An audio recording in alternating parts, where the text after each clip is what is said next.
Uno de los conceptos más importantes e incomprendidos en el mundo financiero es el concepto del diagrama de flujos de efectivo, sobre todo para estudiantes que no llevan una carrera en finanzas, pero que toman cursos en ese campo como electivas. El propósito de este video es simple, es aclarar de una vez por todas cualquier duda o frustración que usted tenga con ese concepto. Y lo vamos a hacer primero explicando cada parte del diagrama y luego haciendo algunos ejemplos para que usted vea la implementación y pueda aclarar cualquier duda que todavía le quede. Primero que nada, el diagrama de flujo de efectivo es una línea. Esa línea lo que representa es el paso del tiempo. Por lo tanto, lo primero que hacemos es dividirla en espacios iguales. ¿Cuántos espacios necesitamos? Bueno, eso va a depender del problema. Pueden ser dos espacios, pueden ser 10, pueden ser 20, pueden ser 1000. Ok. ¿Qué quiere decir esta n? Bueno, esa n lo que quiere decir es que son n espacios. Cuando sea un problema específico, pues esa n será un número que puede ser 10, 20, 100, lo que sea. El primer dígito que siempre va a aparecer es 0. Y de ahí en adelante va a seguir una lista secuencial de números. 1, 2, 3, 4, 5, 6. Cada uno de esos números lo que representa son periodos, el final de un periodo y el principio del próximo. Por ejemplo, vamos a suponer que yo tengo una situación financiera que estoy analizando donde estoy hablando de años. Uno lo que significaría es el final del primer año, pero uno también significaría el principio del segundo año. En el caso de cero es un caso especial porque cero significa exclusivamente el principio del primer año o el principio del primer periodo. Recuerde, aunque la mayoría de las veces los problemas se trabajan en años, no necesariamente tiene que ser así. La mayoría de los casos se trabaja con meses o con años. ¿Qué quiere decir este simbolito que aparece ahí? Nada, eso es sencillamente para indicar de que ahí se ha roto la línea y para yo poder indicar de que pues esa línea puede tener cualquier cantidad de periodos. Eso es todo lo que quiere decir. Generalmente se usa cuando yo tengo un problema que abarca una cantidad de tiempo muy grande, tengo que dividirlo en muchos periodos y no tengo suficiente espacio para ponerlo no en el papel donde estoy trabajando. Pues yo lo que hago es que nombro algunos, aquellos que sean más importantes, hago un rompimiento en la línea en algún lugar y luego pongo el último o los últimos dos. Eso es todo lo que quiere decir. El próximo elemento importante en el diagrama de flujo de efectivo son las flechas. Esas flechas van a apuntar hacia la línea o fuera de la línea. Esas flechas lo que representan es el flujo de efectivo. Cuando usted tiene una actividad financiera, algún tipo de negocio, algún tipo de proyecto, usted por lo general invierte dinero para ganar dinero. Esas inversiones y esos ingresos, usted tiene que ubicarlos en la línea de flujo de efectivo para poder tener una idea visual clara de qué es lo que trata. Y hay dos escuelas con respecto a cómo se ubican las flechas y cuáles flechas apuntan hacia la línea y cuáles apuntan hacia afuera de la línea. No importa cómo usted lo haga, lo importante es que sea consistente.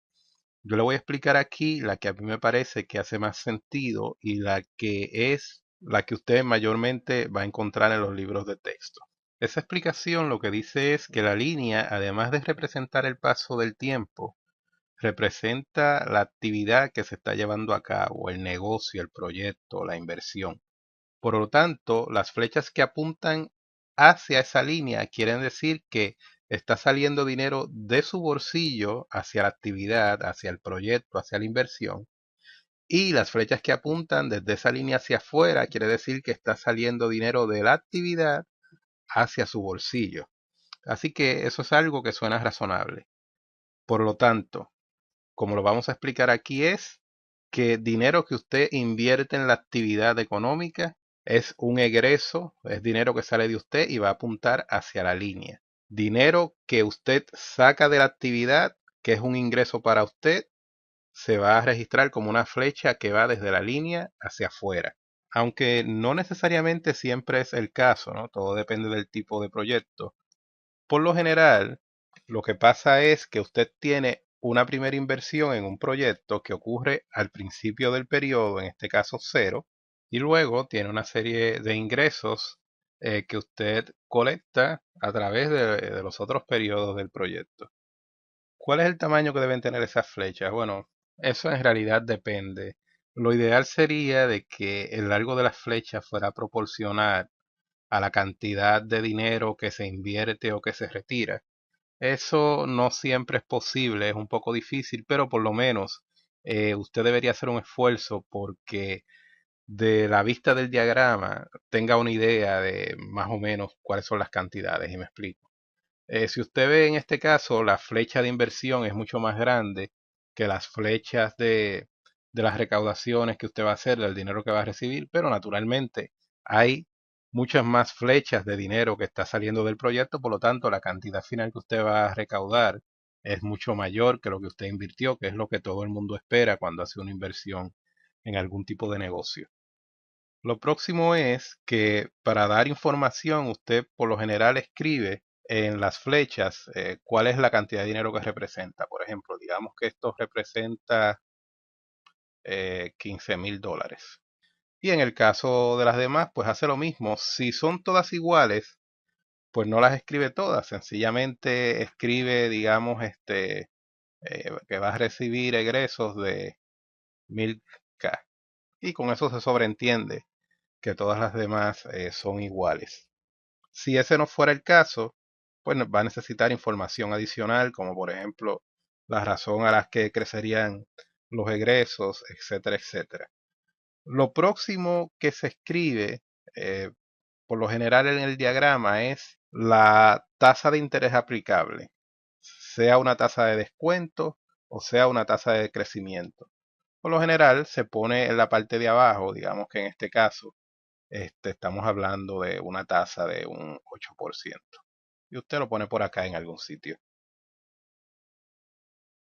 Así que hasta ahora básicamente lo que hemos discutido es que el diagrama de flujo de efectivo consiste de una línea que representa el paso del tiempo en la actividad financiera que se está llevando a cabo, que esa línea está dividida en periodos que empiezan con cero, representando el principio del primer periodo, y terminando con el último periodo, que esos periodos pueden ser días, pueden ser meses, años, trimestres.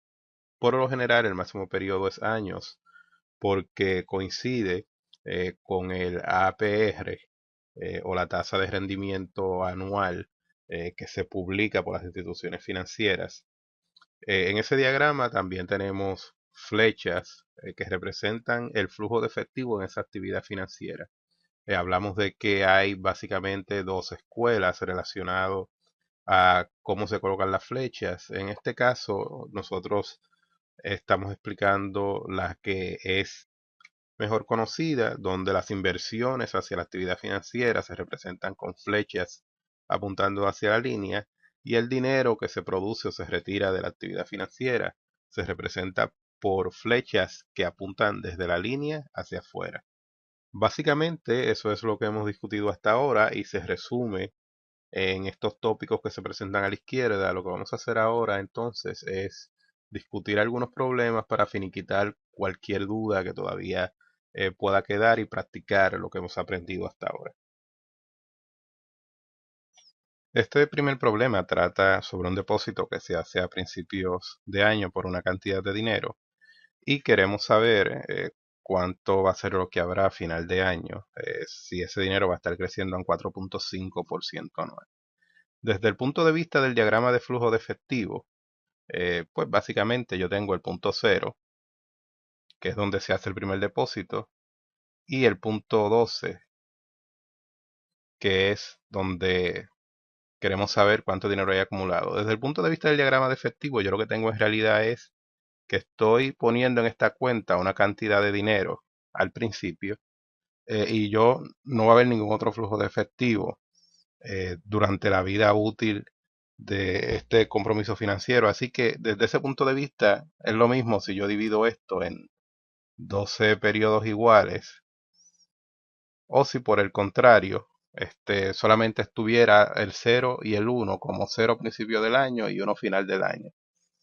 Por lo general lo que hacemos es que tratamos de que los periodos coincidan con los flujos de efectivos que van a haber. Así que como en este caso solo hay uno, por eso podemos hacerlo de cualquiera de las dos maneras.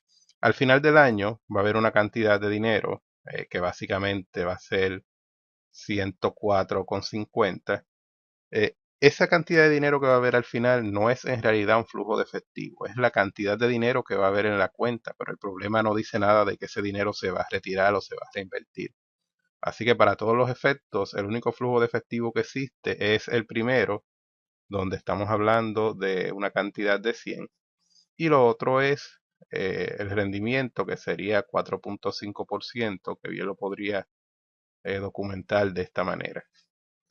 Ahora, ¿qué sucedería si el problema dijera que yo voy a depositar 100, una cantidad de $100 al principio de cada mes? Bueno, ya ahí la cosa sería distinta y entonces diseñaríamos el diagrama para que coincidiera con el flujo de efectivo. Dividiríamos esto en 12 partes, digamos 1, 2, 3, 4, 5, 6, 7, 8, 9, 10, 11 y 12. Y entonces, al principio de cada año tendríamos, al principio de cada mes tendríamos los depósitos, ¿no? Todos iguales, en este caso de $100. Y recuerde que cada uno de estos puntos representa el final de un periodo y el principio del próximo. En el caso del periodo 11, básicamente está representando el principio del periodo 12 y el final del 11. Sobre las cantidades de los flujos de efectivo, no tendríamos necesidad de poner que cada flecha es equivalente a la misma cantidad, sino que podríamos ponerlo en un solo sitio y de alguna manera señalar que se trata de lo mismo, y en algún lugar por acá pues la tasa de interés, que es 4,5%. Eso es suficiente para darme una idea de qué es lo que trata el problema. Y una vez usted vaya aprendiendo a hacer esto, se va a dar cuenta que ese diagrama resume prácticamente toda la información que usted necesita para resolver un problema como ese. Este problema es un poco más complicado que el anterior, pero si se siguen las reglas se puede resolver de la misma manera. Eh, Tenemos una persona que decide abrir una IRA porque recibió una cantidad de dinero inesperada y va a empezar con un primer depósito de $3,000 hoy y de ahí en adelante $2,000 al final de cada año por los próximos 30 años. Así que tenemos nuestra línea del tiempo. Lo primero es el 0, que representa hoy, y 30, que representa el final de los próximos 30 años. Y sabemos que al final de cada año la persona va a hacer un depósito, ¿no? Y aquí, pues naturalmente no vamos a poner los 30 porque honestamente, pues básicamente va a ser lo mismo. Sería 28, 29 y 30. Bueno, lo primero sería, tenemos dos situaciones. La primera situación es que la persona recibe una cantidad de dinero hoy. Y hoy no sabemos si se trata del principio del año, o si estamos a mitad de año, o si estamos 2 meses antes de que finalice el año. Idealmente vamos a pensar que estamos a principio de año. Si ese no fuera el caso, lo que usted tendría que hacer es coger esa cantidad de dinero que depositaría hoy y calcular el valor presente de esa cantidad a principios de año. Así que pues ese escenario, aunque es más realista, lo vamos a dejar para luego. Vamos a concentrarnos como si este fuera el principio del año. Y usted hace un depósito aquí de $3,000, por eso la flecha aparece hacia abajo. Y de ahí en adelante usted va a hacer unos depósitos anuales al final de cada año por la cantidad de $2,000.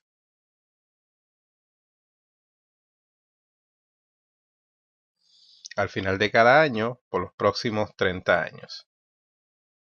Okay, sabemos que este primero es de $3,000 y que el resto son de $2,000, y vamos a decir que ese dinero va a estar creciendo a una tasa promedio del 8%.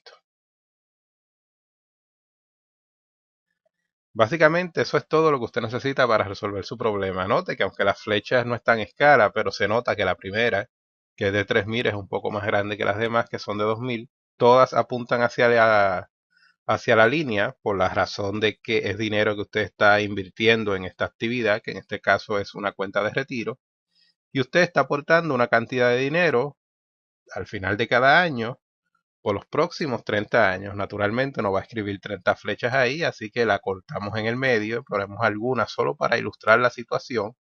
Y la primera, que es un poco más grande porque es una cantidad de dinero un poco más grande. Esa información que aparece ahí es suficiente para usted tener una idea de lo que trata el problema y poder trabajarlo aplicando los modelos que le apliquen, de los cuales vamos a hablar más adelante. Este próximo problema lo que me dice es que una persona recibe una cantidad de dinero, decide abrir una cuenta de retiro hoy con 3.000 y de ahí en adelante y por los próximos 30 años va a depositar una cantidad al final de cada año. Esa cantidad que va a depositar va a ir aumentando en un 3% anual, empezando con 2.000 y al cabo de los 30 años, pues la persona va a recibir su dinero en un lump sum, o sea, en una sola cantidad, para entonces empezar un proceso de redistribución de ese dinero. Este problema se parece mucho al anterior, excepto que hay unas variantes. La primera variante es que los depósitos que se hacen anualmente van a ir aumentando en alrededor de un 3%, lo cual es lógico si se entiende que su salario va a aumentar con el pasar de los años. Y lo otro es que al final de ese proceso de acumulación de dinero, usted va a recibir todo ese dinero en una sola cantidad. Lo va a recibir al principio del año 31 y entonces ese dinero lo va a poner en otro mecanismo de inversión más conservador para empezar un proceso de distribución de ese dinero donde usted va a recibir unas mensualidades o quizás reciba un cheque anual. Esa otra parte no la vamos a cubrir, sino que nos vamos a enfocar con la primera parte. Así que lo primero, como todo, es, nada, marcamos el principio, que es 0, el final, que en este caso sería 31,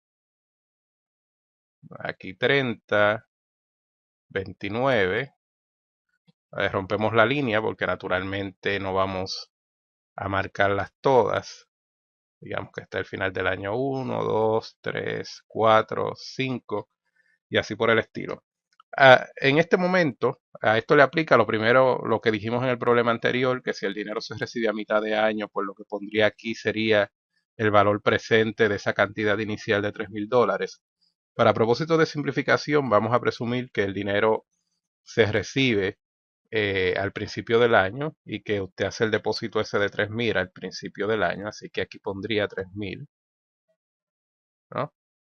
Y luego, todos los años va a ir depositando una cantidad, pero que esa cantidad va a ir aumentando en un 3%, así que las flechas se van a hacer sucesivamente un poco más grandes. No tiene que estar a escala, pero es que quede la idea, ¿no? De que haya una pendiente, ¿no? Como de que las cantidades van a ir aumentando. Y entonces, al principio del año 31, recuerde, el principio del año 31 es el año 30, usted va a retirar o va a recibir una cantidad de dinero sustancial que equivale a todo ese dinero que usted acumuló. Así que aquí tendríamos que podríamos decir que esto es 2.000 eh, creciendo a 3% anual, o sea que empieza con 2.000 y va creciendo, y que aquí entonces esta sería una cantidad futura de dinero, que es la que usted va a recibir al final de ese periodo de acumulación. Eso básicamente es todo lo que conlleva. Ahí están todos los elementos. Y con ese diagrama es suficiente para entonces usted empezar a aplicar los modelos que sean necesarios para calcular esa cantidad futura. Naturalmente, en este caso se trata de una anualidad ordinaria creciente con una cantidad que se deposita al principio. Y eso usted lo va a aprender poco a poco según vea los otros videos de finanzas y de CFA y de analista financiero certificado. Básicamente eso es de lo más que usted se puede encontrar en esto de hacer los diagramas. Pueden haber sus variaciones, ningún problema es igual, ninguna situación es igual. Pero si usted conoce el fundamento, y eso es lo que hemos explicado aquí, lo demás es sencillamente aplicación de los conceptos.